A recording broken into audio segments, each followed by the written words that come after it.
The spring of the year, 1943. The Bavarian Alps. In a small village, whose name was erased from all documents during the war, a story unfolded that remained buried in archives for decades. 30 German girls, left by the military command to the mercy of fate, hid a Soviet pilot in their settlement for 1 year. 1 year full of fear, hope, and impossible feelings in time of war. Alexandru Gavrilov, senior lieutenant of the Soviet Air Forces, woke up to the sharp smell of ammonia. His Yak-9 fighter plane had been shot down during a mission over German territory. The ejection had failed. Upon landing, he hit the rocks hard, injuring his ribs and left shoulder. For 3 days and 3 nights, he crawled through the forest until his strength abandoned him completely. The first thing Alexandru saw when he opened his eyes was a female face leaning over him. A young girl, no older than 20 years, was carefully tending the wound on his shoulder. Beside her stood 2 more. One held medical instruments, the other, a gas lamp. In the semi-darkness of the cellar, he could make out a few more silhouettes. All women. Not one man. Martha Steiner, the 19-year-old daughter of a deceased high school teacher, found the Soviet pilot by chance. She was gathering the first spring herbs in the forest for medicinal teas. There were practically no medicines left in the village. Hearing groans from a ravine, the girl was scared at first. Then she saw the uniform. The Soviet uniform meant death for the one wearing it, and for anyone who dared to help. But Martha did not see the uniform. She saw a man dying in the spring forest. Together with her friends Greta and Elsa, they dragged the unconscious body to the village. The journey took 4 hours. Several times they had to hide in the bushes, hearing the sound of engines on the road. When they brought the wounded man into the house, half of the girls were terrified, the other half, bewildered. The village where Alexandru found himself had a strange history. 30 girls from different corners of Germany had been gathered here at the beginning of the year, 1942, officially to supply a nearby military hospital with provisions. Unofficially, their families were, in one way or another, compromised. Fathers had perished on the front, some in unclear circumstances. Mothers had died of illness or in bombings. The girls left without care were sent as far away from the cities as possible. Anna Weber, the oldest among them, understood the danger better than the others. At her 25 years of age, she had already lost her father, 2 brothers, and her fiancé. "If they find him, they will shoot us all, down to the last one," she said, gathering the girls for an emergency meeting. The votes were split exactly in half, 15 to notify the authorities, 15 to stay silent. The deciding vote belonged to Helga Müller, a quiet 20-year-old girl, whose brother had disappeared without a trace near Stalingrad. "Somewhere over there, in the USSR, maybe someone is also saving a wounded German pilot," she said quietly. The room fell silent. It was an argument against which no one could object. The first days were the most dangerous. Alexandru was delirious, shouting words in Russian. The girls took turns watching over his bed, ready to cover his mouth if anyone approached the house. Greta Frank, who had studied medicine at the University of Munich before the war, did everything possible with the meager means they had. But that was too little. Real medicine was needed.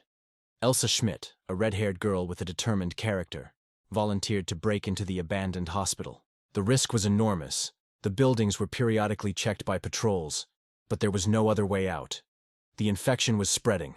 The temperature had not dropped by the 4th day. That night, when Elsa returned with sulfonamide and morphine, something happened that changed the dynamic of the whole story. 3 girls, Martha, Greta, and Elsa herself, spent the whole night at the sick man's bedside, fighting for his life. Towards morning, the fever began to break. Alexandru opened his eyes and looked at his saviors consciously for the first time. And in that moment, a strange, inexplicable bond was established between them. But this was only the beginning of the year that would forever change the destinies of all its participants. The morning of the 7th day brought the first serious test. Trucks with soldiers entered the village without warning. Oberleutnant Kurtmeyer, responsible for this sector, had received a tip about strange activity in the abandoned settlement. The 30 girls rushed through the houses, hiding everything that could betray the presence of a stranger. Alexandru was moved to a shelter under the chicken coop, a place prepared in advance. The space was so narrow that the wounded pilot barely fit inside. They threw straw on top and placed the most aggressive hen, which furiously pecked anyone who tried to get close. Martha stood by the coop, pretending to gather eggs, ready at any moment to create a diversion. Oberleutnant Meyer was a meticulous officer. He was around 40 years old and had fought in the First World War. He wasn't interested in politics, only order. He went methodically from house to house, searching every corner. The girls tried to look natural, going about their daily chores. But the tension was so thick it seemed the air could be cut with a knife. In Anna Weber's house, the officer lingered longer than usual. He noticed an extra bowl on the table. "There are 30 of you here. Why 31 bowls?" he asked. Anna did not lose her composure. "We are waiting for Lotta to return. She left for the neighboring village for salt 3 days ago." Lotta had really existed. She had died of typhus 1 month ago, but this had not been reported to the superiors. The search lasted 4 hours. The soldiers turned half the village upside down, but they never found the hiding place under the coop. When the trucks finally left, the girls could barely stand from the terror they had experienced. They pulled Alexandru out of the hiding place, barely alive. In the tight space, there was almost no air. This event changed many things. The girls understood that one hiding place was not enough. In the following week, they set up 3 reserve hiding places: in the old well, under the woodpile, and in an abandoned cellar at the edge of the village. The warning system was also devised. A special sound of the bell signaled the approach of danger. Alexandru began to recover. Towards the end of the 2nd week, he could already sit up, leaning against the wall. Martha spent the most time with him, teaching him German. "If something happens, you must be able to explain yourself," she would say. The pilot proved to be a capable student. Over the years of flying, he had gotten used to quickly memorizing maps and instructions, and this skill was helping him now. Greta brought medical books from her small library. She told Alexandru about the structure of the human body, checking his wounds at the same time. A strange intellectual camaraderie was established between them. The Soviet pilot, in turn, drew diagrams of airplanes on paper, explaining the principles of aerodynamics. Elsa was the most direct. She came less often than the others, but each time she brought something necessary. Sometimes a stolen bar of soap, sometimes a pair of warm socks, sometimes a razor. "You need to look like a German if you have to go out," she explained her practical spirit. But in her eyes, Alexandru saw something more than just practical interest. Towards the end of the 1st month, a strange rhythm settled in the village. By day, the girls worked in the field and in the household, carefully mimicking a normal life. At night, in turns, they went down to the cellar where Alexandru lived, brought food, news, sometimes simply kept him company. The pilot taught them Russian songs. They responded with German songs. In this small subterranean world, the war seemed not to exist. But just when everyone had begun to get used to the new order of things, something happened that nearly destroyed the fragile balance. Lisa Braun, an 18-year-old girl from southern Germany, fell in love with the Russian pilot. She fell in love desperately, without reservation, as one can only love at 18. And this feeling she could not and would not hide. But Lisa was not the only one whose heart had been touched. The month of May of the year 1943 brought not only warmth to the Bavarian village, but also the first serious crack in the relationships between the girls. Lisa Braun found a reason every evening to go down to the cellar. Sometimes she brought an extra portion of soup, sometimes a book she had found by chance. Her 18-year-old heart knew no half measures. Alexandru had become for her the embodiment of everything that was missing in her isolated life: mystery, danger, romance. But Lisa was not alone. Martha, the one who had first found the wounded pilot, felt a special responsibility for him. And this responsibility had imperceptibly turned into something more. She spent more time with Alexandru than any other, teaching him German, telling him about local customs, sharing memories of life before the war. In those hours, a closeness was born between them that was hard to define in words. Greta approached the situation from a medical standpoint. At least, that's how she explained her racing heart every time she went down to examine the patient's wounds. She wasn't interested in the man, but in the case, a unique opportunity to practice medicine. But when Alexandru took her hand to show her exactly where it hurt, Greta forgot all medical terms. The tension between the three girls grew with each day. The other inhabitants of the village watched the unfolding events with concern. Anna Weber tried to intervene. "You are putting us all in danger. If the quarrels start, someone might let slip a word." But feelings do not obey the logic of war. The first open conflict took place in mid-May. Lisa surprised Martha and Alexandru at their German lesson. They were sitting close to each other, bent over a book. Martha was correcting his pronunciation, touching his lips with her fingers to show him the correct articulation. This touch lasted 1 second longer than necessary. "What are you doing?" Lisa's voice trembled with barely controlled emotions. "I'm teaching him the language so he can survive," Martha replied calmly. "You're not just teaching him the language." Lisa clenched her fists. Alexandru tried to intervene, but his German was still too weak to resolve feminine conflicts. That night, Lisa did not sleep. At dawn, she went down to the cellar with a firm intention. "I have to tell you something," she began in German, knowing Alexandru would understand. "When the war is over, I am ready to go with you anywhere. To Russia, to Siberia, even to the end of the world." The pilot looked at her with a mixture of pity and bewilderment. How to explain to an 18-year-old girl that the war might not end for either of them? 2 days later, the situation worsened. Greta discovered that someone had tampered with her medical supplies. A few bandages and 1 small bottle of iodine had disappeared. The trail led to Lisa. She had made a small cut on her hand to have a reason to ask Alexandru for help. "Have you lost your mind?" Greta rarely raised her voice, but now she was furious. "You are wasting medicine that could save his life for your girly fantasies." The argument between the girls took place right in the courtyard. The voices grew louder, the accusations harsher. The others tried to separate them, but tempers flared too high. At one point, Lisa pushed Greta, who responded with a slap. Martha tried to get between them and received an accidental blow from Lisa. The noise attracted attention.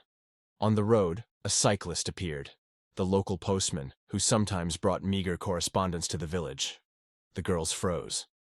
If he suspected something, if he told the small town about the strange quarrel in the women's village, it could attract unwanted attention. Anna reacted quickly.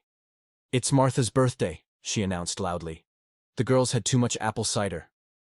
The postman grinned, shook his head, and continued on his way. But the lesson had been learned. Personal feelings could destroy them all. That evening, a general assembly was held, where new rules were established. The rules were strict. No more than 1 visit per day from each girl. No personal conversations longer than half an hour. A third person always had to be present. Alexandru accepted these restrictions with relief. The tension of the last few days had exhausted him no less than the girls. But the rules proved easier to establish than to follow. June brought a new problem. From the hospital that the girls had once served, an order came to resume deliveries. It seemed they had not been completely forgotten. They were required to deliver vegetables and dairy products weekly to the military unit stationed 20 kilometers away. This meant regular trips, checks, contact with the outside world. The first trip fell to Anna and Helga. They loaded the cart with potatoes and cabbage, checking carefully that there was nothing that could betray their secret. The journey took half a day. At the military unit, they were met by the quartermaster, an elderly Feldwebel with a bad leg. He enjoyed any diversity in his boring service and tried to strike up a conversation with the girls. "How are you getting on in your women's commune?" he asked with a sly smile. "Aren't you bored without male company?" Anna answered monosyllabically, but the Feldwebel was persistent. "I have a nephew, a good lad. He was wounded, but he's recovering. Maybe I'll introduce you." A refusal might have seemed suspicious.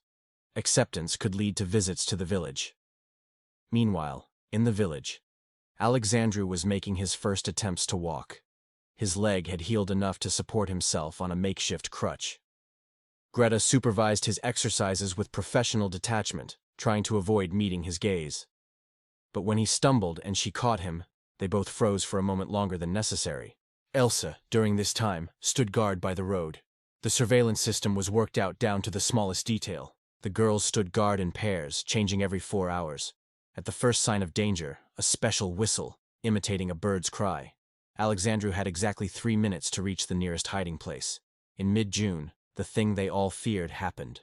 A night patrol. 3 trucks entered the village at 2 o'clock in the morning. It was an unusual check. They were looking for deserters. Somewhere in the vicinity, one German soldier who had fled his unit had appeared.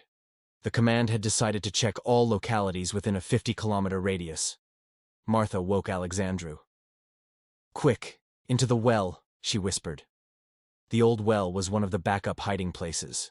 A small niche had been arranged in the wall, invisible from above, but the descent was dangerous, especially for a man with wounds still not fully healed. The soldiers were more brutal than usual. In the middle of the night, they rounded up all the girls and lined them up in the courtyard. One officer, a young lieutenant with a nervous tic, walked along the row. "If anyone is hiding a deserter, you'd better confess now. The punishment will be lighter." 30 pairs of eyes stared straight ahead. The search was thorough. They overturned every bed, looked in every chest. One soldier approached the well, shone his flashlight down. Alexandru pressed himself against the niche wall, trying not to breathe. The water below reflected the light, creating glimmers. "No one's there!" shouted the soldier and moved away. The check lasted until dawn. When the trucks finally left, the girls rushed to the well. Alexandru was unconscious, either from lack of air or from hypothermia. They barely managed to lift him to the surface. Greta gave him artificial respiration. Martha rubbed his hands. Lisa was crying in a corner. Around noon, the pilot recovered, but this incident scared everyone. It became clear that such checks would be repeated, and each time the risk of being discovered grew. But it was precisely after this night that something unexpected happened. After that terrible night in the well, something changed imperceptibly in the village atmosphere. The girls no longer argued about whether they had done the right thing by saving the Soviet pilot. Now, they were bound by a common secret, which could cost each of them their life. And this common danger, strangely, united them more strongly than their years of isolation together. Alexandru Gavrilov. That was who he had been before his plane crashed in the Bavarian forests. The son of a country teacher from the Voronezh region. He entered aviation on a Komsomol ticket in the year 37. He learned to fly on a plywood U-2, then moved on to fighter planes. By the year 43, he had 47 combat missions and 8 enemy planes shot down to his credit. But all these figures, all these facts paled before the simple reality. He was a 25-year-old lad who hadn't seen anything but war for 2 years. In the village, he saw another life for the first time in a long time. Yes, it was a life behind enemy lines, the life of enemies. But these 30 girls were not enemies. They were also victims of the great history, just like him. And in their eyes, he read not hatred, but compassion, interest, something more. The July heat turned the cellar into a suffocating dungeon. The girls decided to risk it. At night, they took Alexandru out into the garden behind the house, the first time under the open sky after months of isolation. The pilot sat with his head thrown back looking at the stars, the same stars he used to navigate by on night flights, the same constellations his comrades saw on the other side of the front. Martha sat nearby, guarding his peace. In the moonlight, her face seemed almost ghostly. "What are you thinking about?" she asked, in already acceptable Russian. Alexandru was teaching her his language in exchange for German lessons. "About the fact that somewhere out there, in the east, I am considered dead," he replied. "My mother received the death notice. I know how it happens. Missing in action while performing a combat mission. To her, I am dead." This thought haunted him more and more. He was a living dead man, existing in a space between worlds, neither prisoner nor free, neither friend nor foe. And these 30 girls were the only ones who knew the truth about his existence. Towards the end of July, an incident occurred that could have ended in catastrophe. Clara Fischer, a 22-year-old girl from Hamburg, who until then had kept her distance from the story of the Russian pilot, suddenly came down to the cellar in the middle of the night. Alexandru woke up feeling someone sitting on the edge of his makeshift bed. "My brother is also a pilot," Clara said in the darkness. Her voice was trembling. "He was a pilot. They shot him down over England in 41. I received his last letter through the Red Cross. Do you know what he wrote? that what he fears most is dying in a foreign sky where no one will find him. She handed Alexandru a photograph. In it was a young man in a Luftwaffe uniform. Blonde hair, an open smile. He was no older than 20. When I first saw you, I wanted to take revenge for Kurt, for all of ours who will not return. But then I understood. What did you understand? Alexandru asked quietly. That you are just like him. Just a boy who wanted to fly.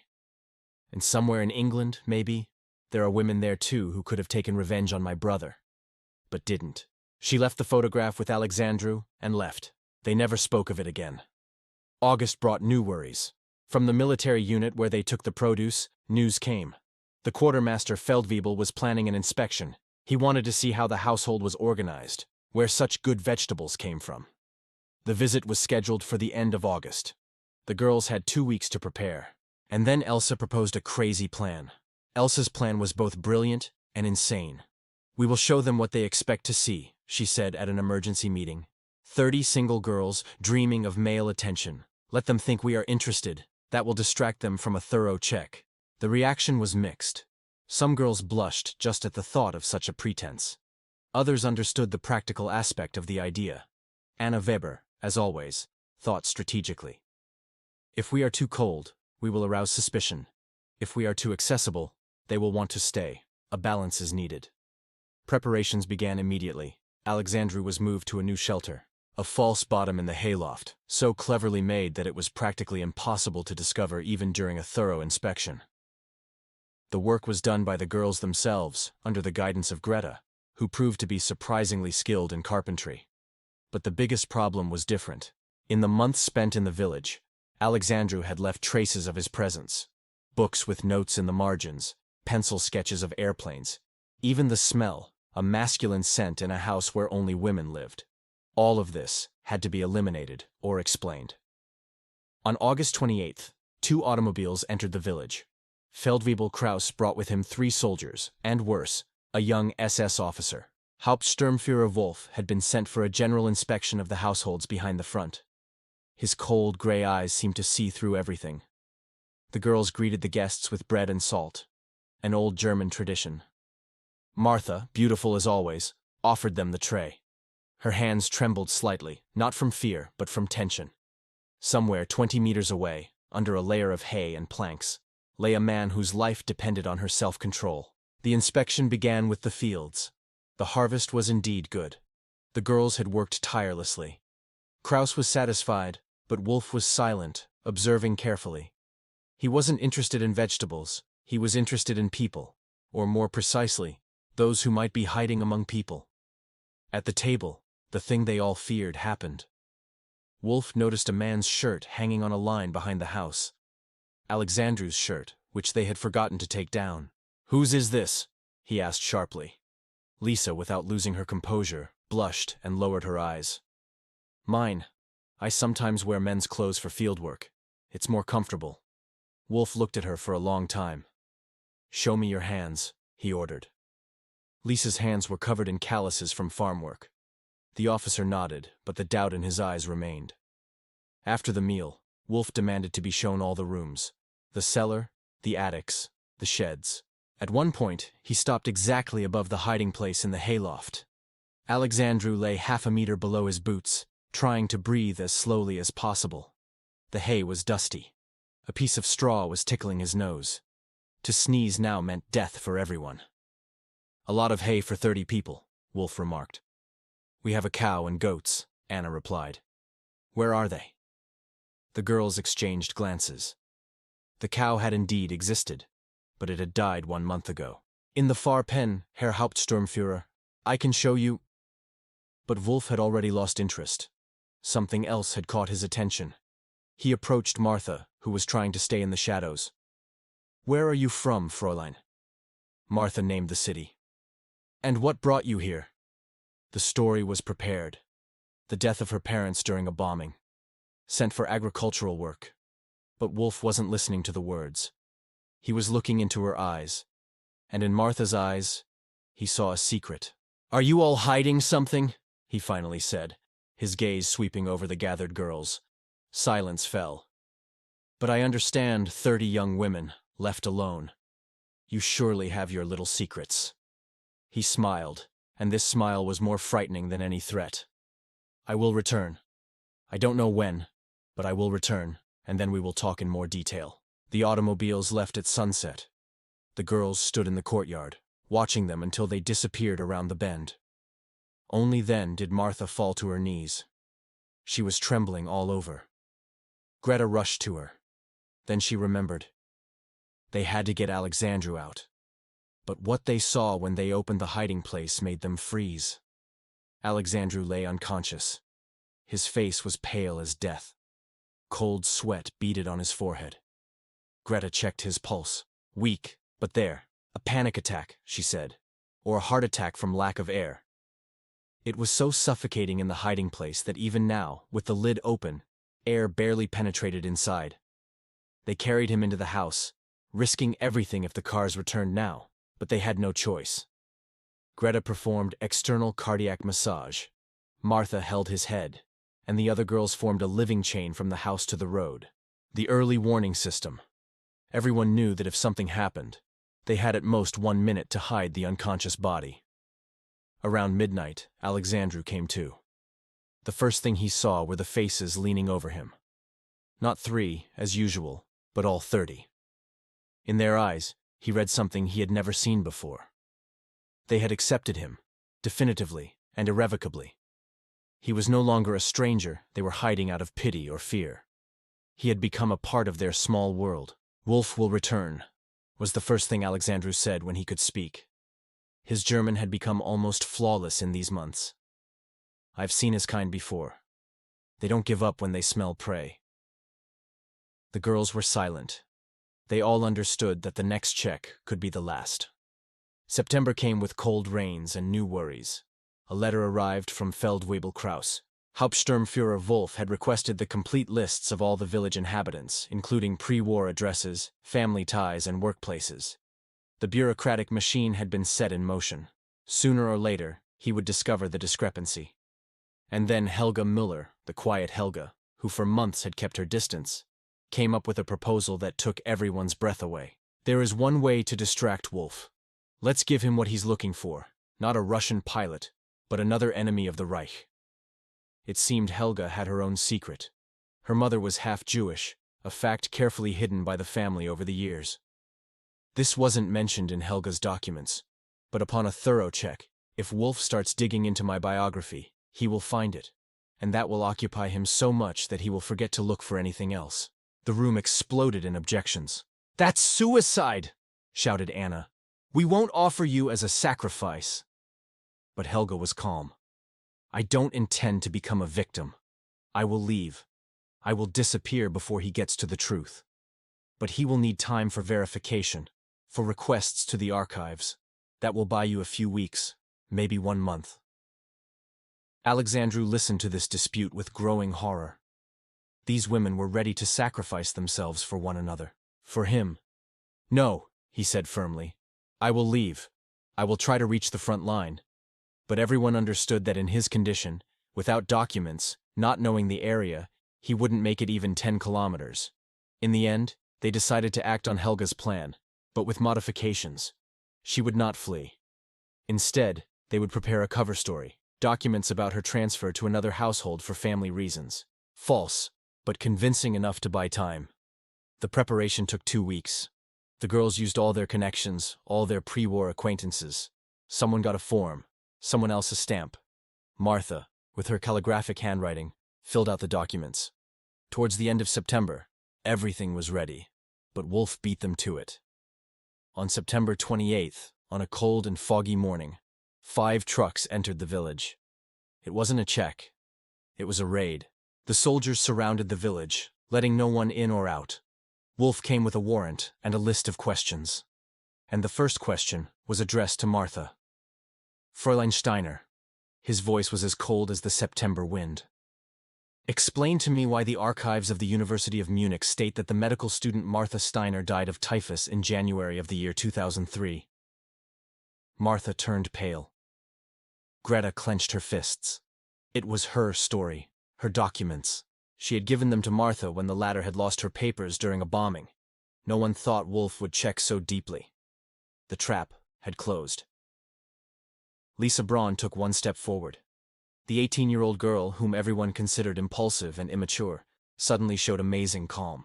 Herr Hauptsturmführer, she said clearly, it is a misunderstanding.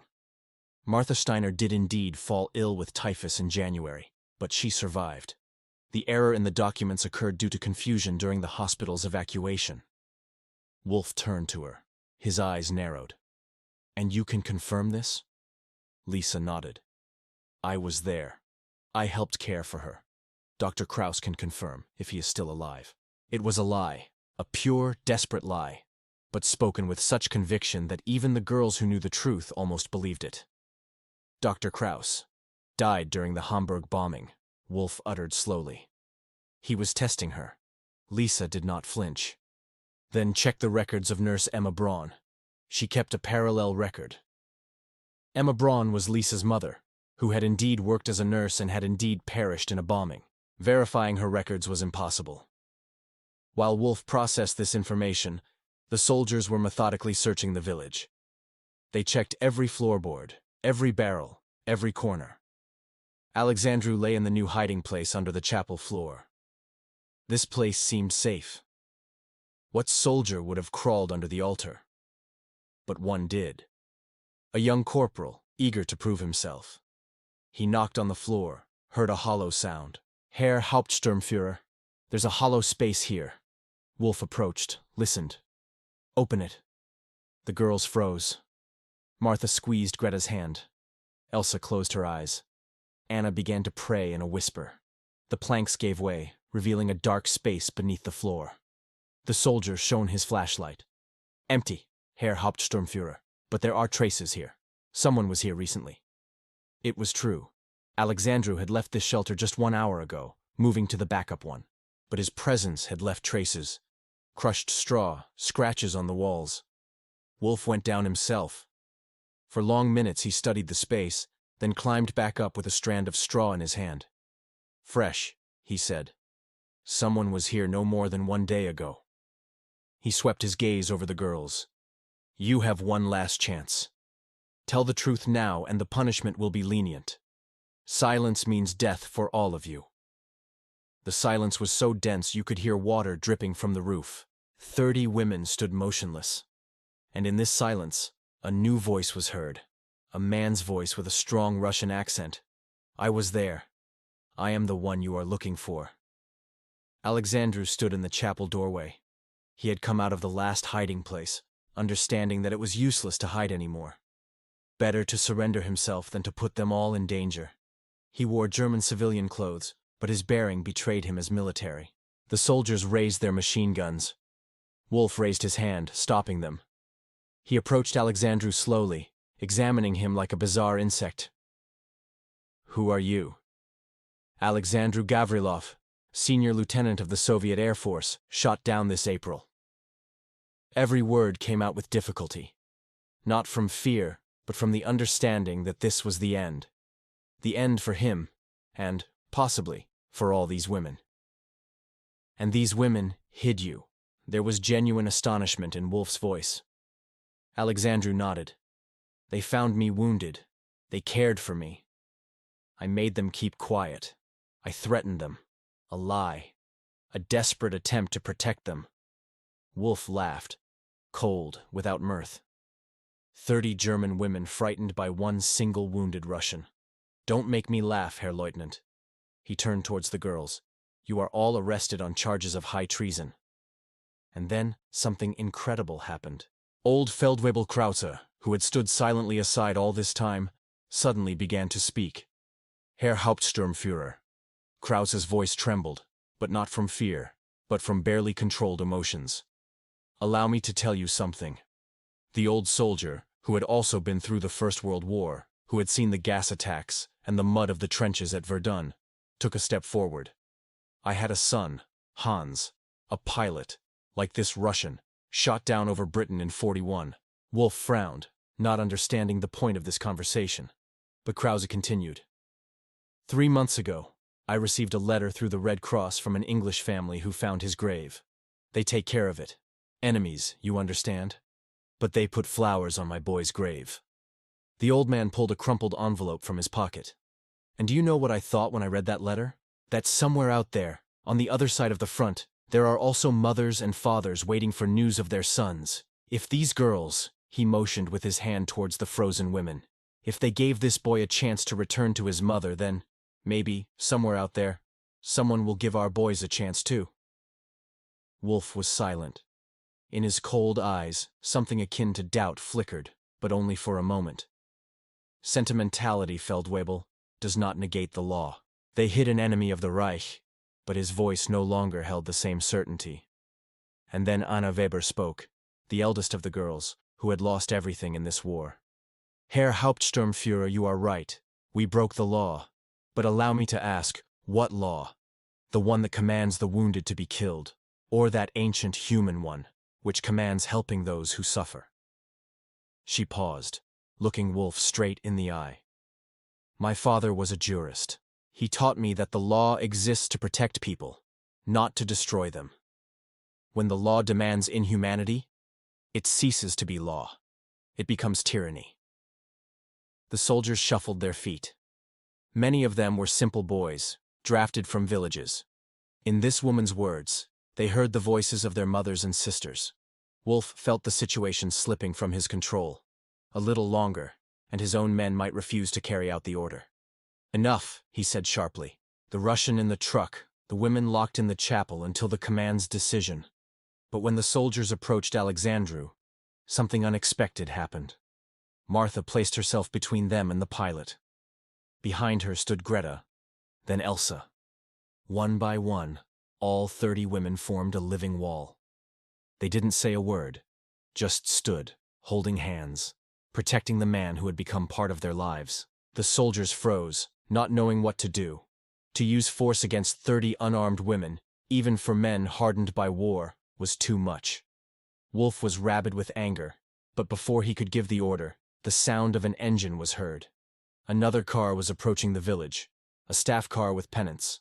A Wehrmacht colonel got out, an elderly officer with a tired face. Hauptsturmführer Wolf, your presence is requested at headquarters. Immediately. Wolf tried to object, to point out the situation, but the colonel cut him off. It's an order. Partisans attacked an ammunition depot 30 kilometers from here. All forces are being transferred there. Alexandru felt Martha squeeze his hand. Partisans, maybe his comrades, maybe just a coincidence. But this attack offered them a chance. Wolf gritted his teeth, understanding he had to obey.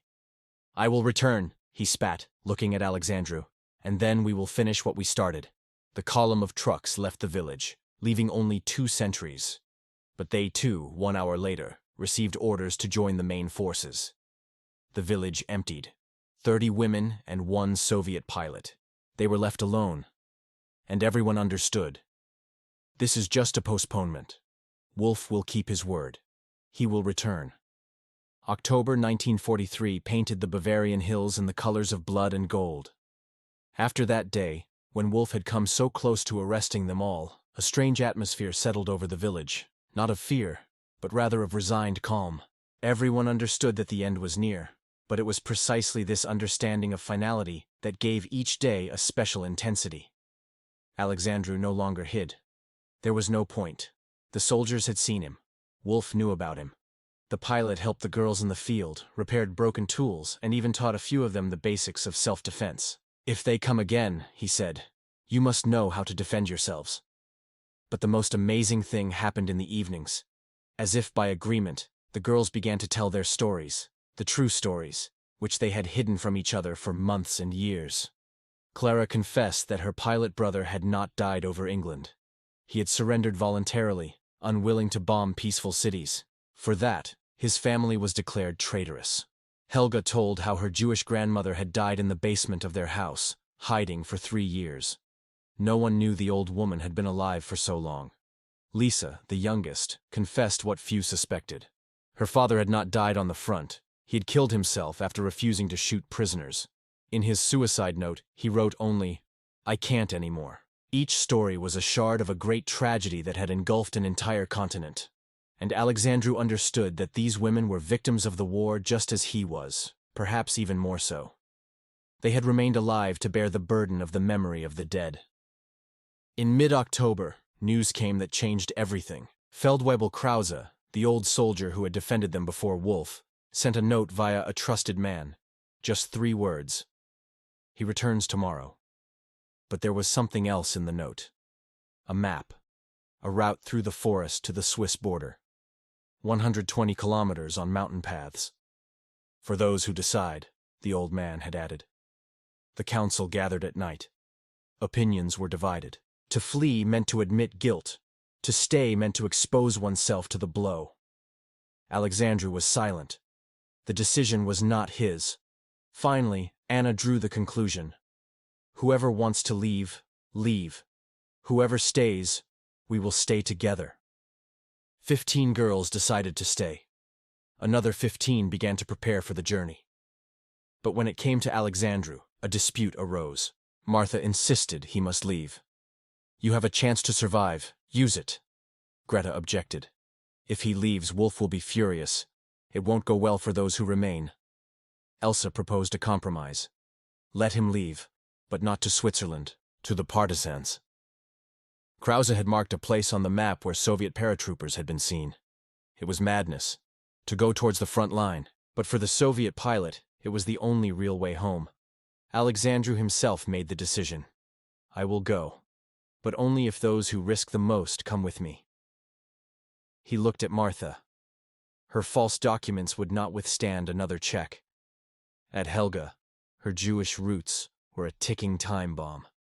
At Lisa, her suicidal father made her politically undesirable. The dispute continued until dawn, and then Greta said something that made everyone fall silent.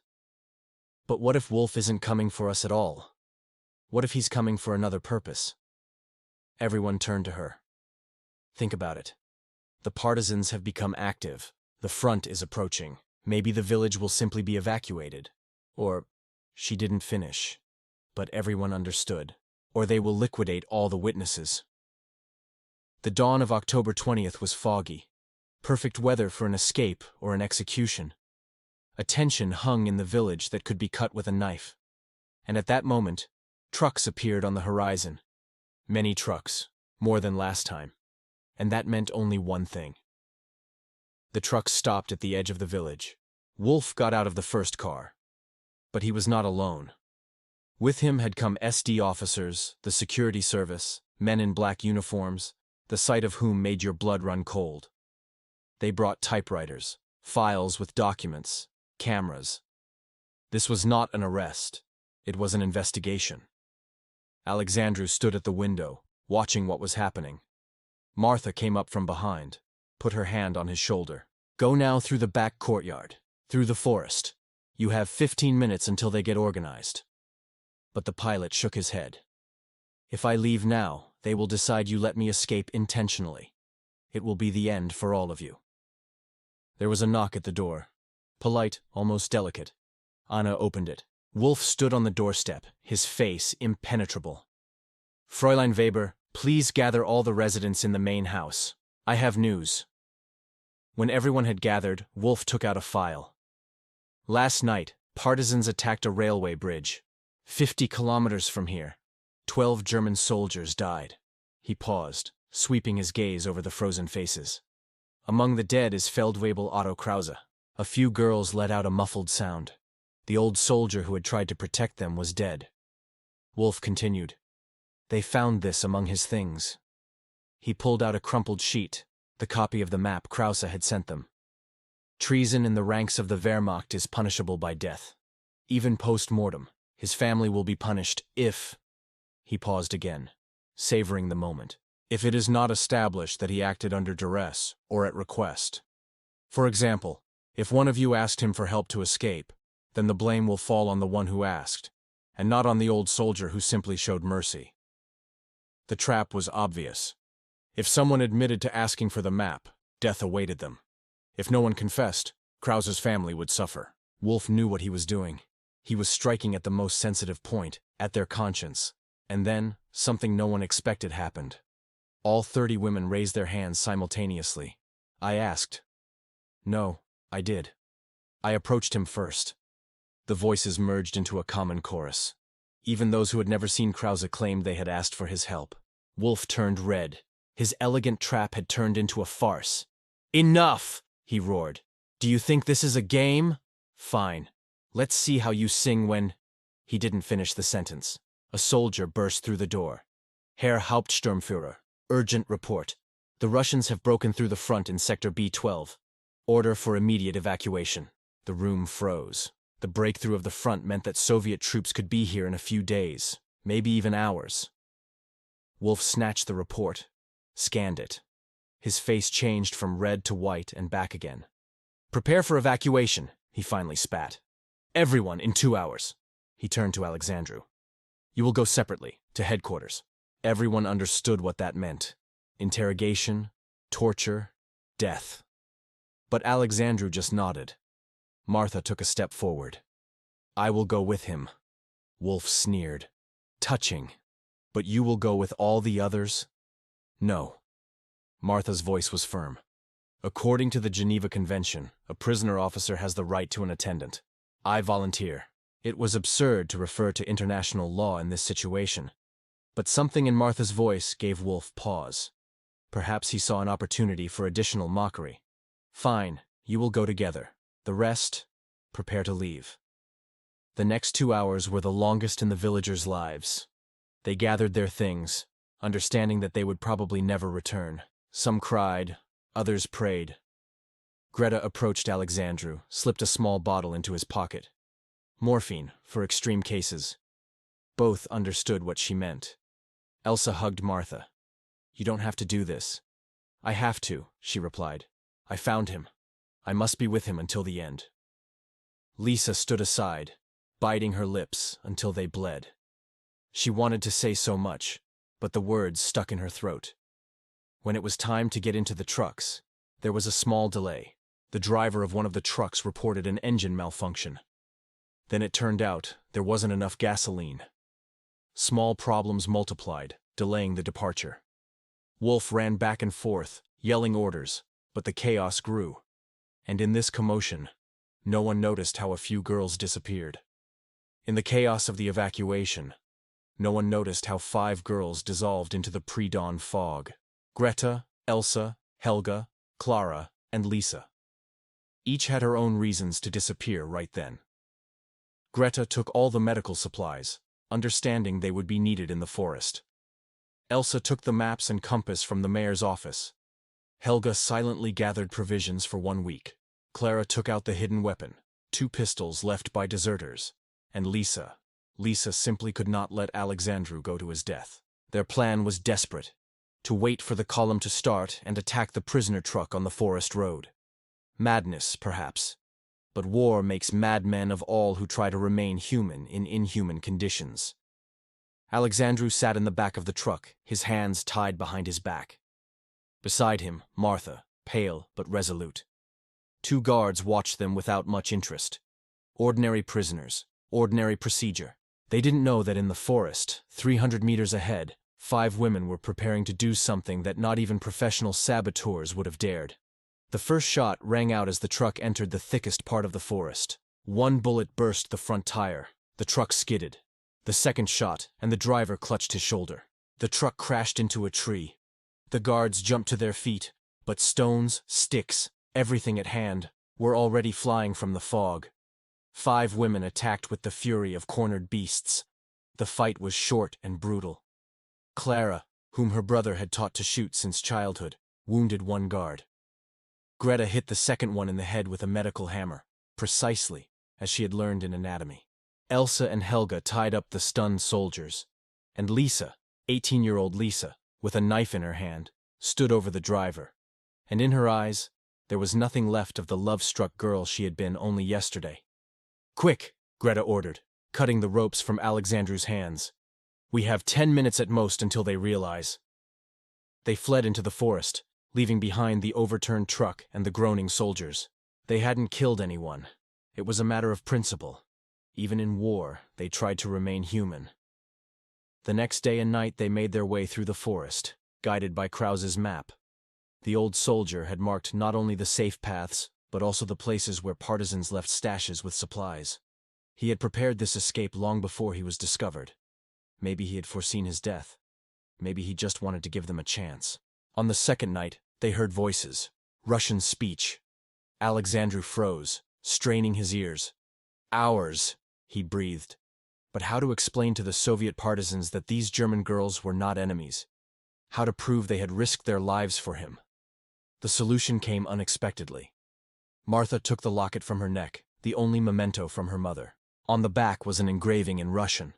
Her grandmother, a Volga German, had given it to her daughter before her departure to Germany. May it help you, if fate throws you far from home.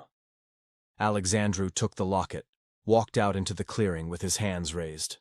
One of yours, Senior Lieutenant Gavrilov, 2nd Fighter Regiment. Men with machine guns emerged from the forest. The commander of the partisan detachment, a bearded man of about 40, looked on distrustfully.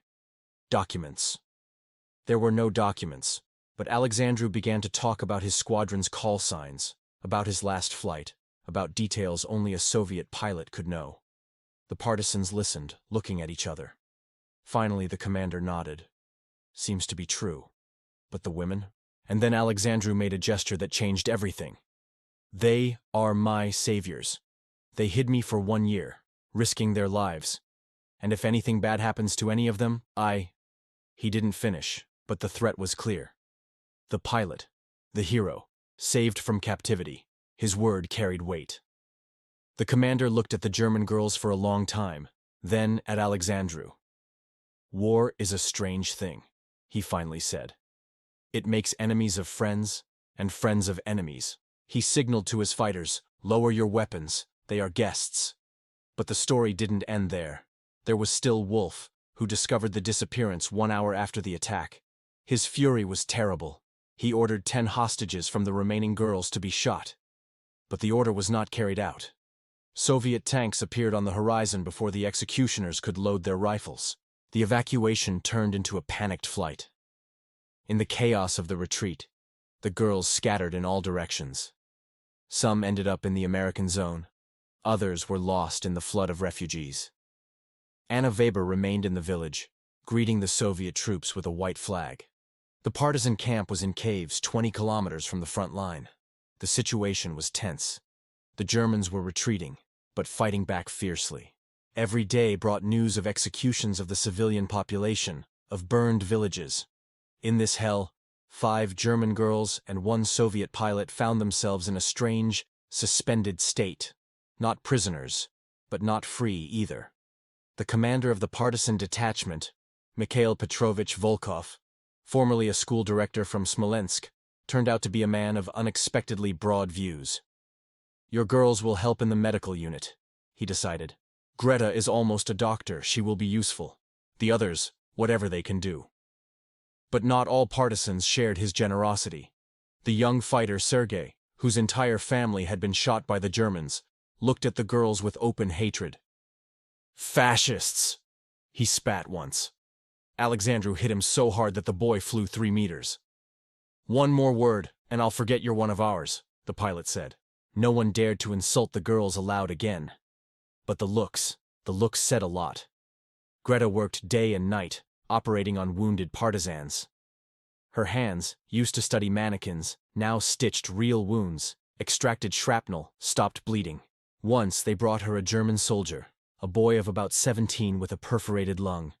The partisans wanted to finish him off, but Greta stood between them and the wounded man. I am a doctor, I treat everyone. Her authority was already great enough to be listened to. Elsa and Helga helped with reconnaissance. Their German appearance and flawless language were invaluable. Dressed in Wehrmacht auxiliary personnel uniforms, they infiltrated German unit locations, gathering information. The risk was monstrous, and if they were discovered, death would be agonizing. But they went, because this was their way of atoning for a guilt that didn't exist, but which each of them felt. Clara proved to be a natural sniper. Her pilot brother had once taught her to shoot clay pigeons. Now she shot at enemies. The first time, she felt sick. The second time, she cried all night. The third time, her hand did not tremble. I think of the children they killed, she explained her calm. But at night, She screamed in her sleep. Lisa! Lisa couldn't find her place. Too young for reconnaissance, too inexperienced for medicine, too emotional for sniper work. She simply stayed near Alexandru, and this irritated everyone, including himself. But one night, when the pilot was sent to make contact with the regular units to continue his service, it was Lisa who saved his life. A German patrol suddenly appeared before them. Alexandru was wounded in the first seconds of the fight.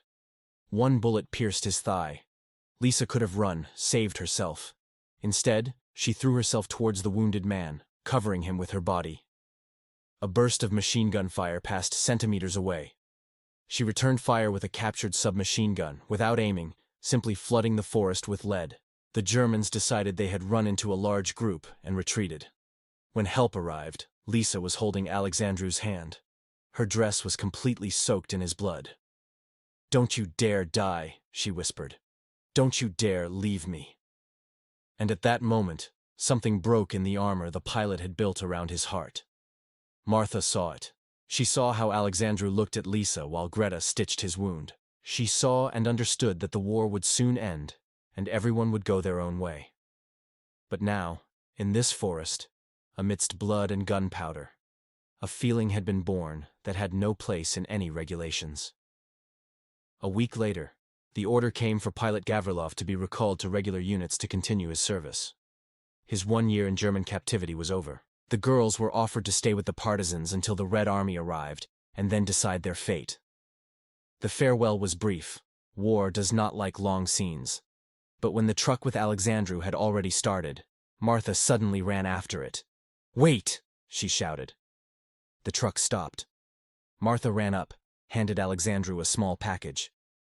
As a memento, in the package was the same locket from her grandmother and a note in Russian, which she had learned so diligently. "Thank you for letting us remain human." Alexandru watched the silhouettes of the 5 girls receding, standing on the forest road. 5 German girls who saved one Soviet pilot. A story that no one would believe. A story he would remember all his life, but which he would only tell 40 years later, when the Iron Curtain fell, and one could speak about the fact that miracles happen even in war.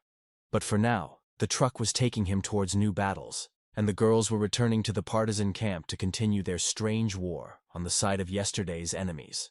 The war ended a year and a half later. May 45 found the 5 girls in a displaced persons camp near Prague.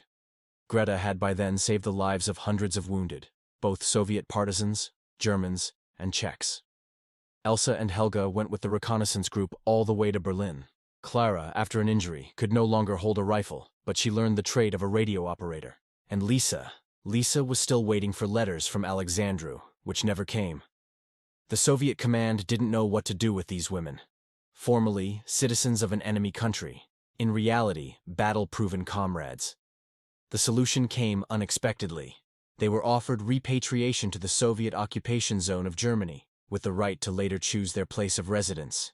The documents were issued under new names. Their past remained in the burned archives of the nameless Bavarian village. Anna Weber found them through the Red Cross only in 47. She had survived, as had most of the girls from their village. Some married American soldiers, others settled in Switzerland. But they all kept silent about that 1 year when 30 German girls hid one Soviet pilot. Too incredible for the victors, too shameful for the vanquished. Alexandru Gavrilov returned to the sky, fought until the end, shot down 12 more planes, and received the title of Hero of the Soviet Union. But in all the photographs from the war years, a thin chain is visible around his neck. The locket of the Volga German, given by a German girl who saved a Russian pilot. A paradox of history, hidden beneath the military uniform. In Gavrilov's personal file, there is a strange entry. In 46, he requested permission to travel to Germany to search for witnesses of his time behind enemy lines. Permission was not granted. In 53, after Stalin's death, he repeated the request. Again, refusal. Only in 64, already a retired colonel, was he able to go to the GDR as a tourist. The village no longer existed. A livestock complex had been built on its site. But in the neighboring town lived an elderly woman who worked as a nurse at the local hospital.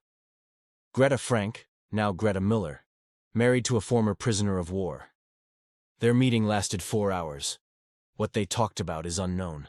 It is only known that Alexandru left her a photograph, a pre-war picture of himself, on the back of which was written, "We remained human." Martha Steiner emigrated to Canada in '51, became a teacher, taught German and Russian, and never married. In her Toronto apartment, until her death in 2003, hung a map of the Soviet Union with the city of Voronezh marked with a small red cross. How did she know Alexandru was from there? A mystery. Perhaps, after all, he had told more than he remembered. Then Elsa died in '48, under strange circumstances. Officially, a work accident on a construction site. Unofficially, rumors circulated that she had been recognized by one of the former SS men, revenge for treason, as they called it. Helga left for Israel in the early '50s. Her Jewish roots, which had almost cost her her life in Germany, opened the doors to a new country. She worked on a kibbutz, raised other people's children. She had none of her own. And Lisa Braun waited until the year '56, and then married an American engineer and left for the States. She gave birth to 3 children, naming her eldest son Alexandru. The boy grew up, became a pilot, a military pilot. When the Iron Curtain fell in '91, he came to Russia to look for a certain Alexandru Gavrilov, whom his mother had told him about before she died. He found him. In the military archive, hero of the Soviet Union, Colonel Gavrilov, deceased in '89, 2 years before the fall of the Berlin Wall.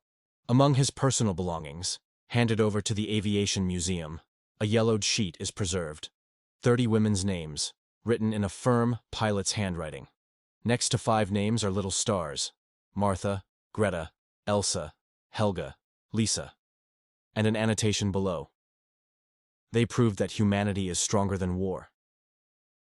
This story could have remained buried in the archives forever, but in 2019, Anna Weber's great-granddaughter found her great-grandmother's diaries. The diaries she kept throughout all the war years, including that one year when 30 German girls hid one Soviet pilot. The publication caused a sensation. Historians rushed to check the facts and found confirmation in partisan archives, in Red Cross documents, in the memoirs of survivors. It turned out that there had been several similar stories. They were simply kept quiet, because they didn't fit into the black and white picture of the war. Because to admit that the enemy could be human meant to question the entire system of hatred on which the world of war and the post-war world was built.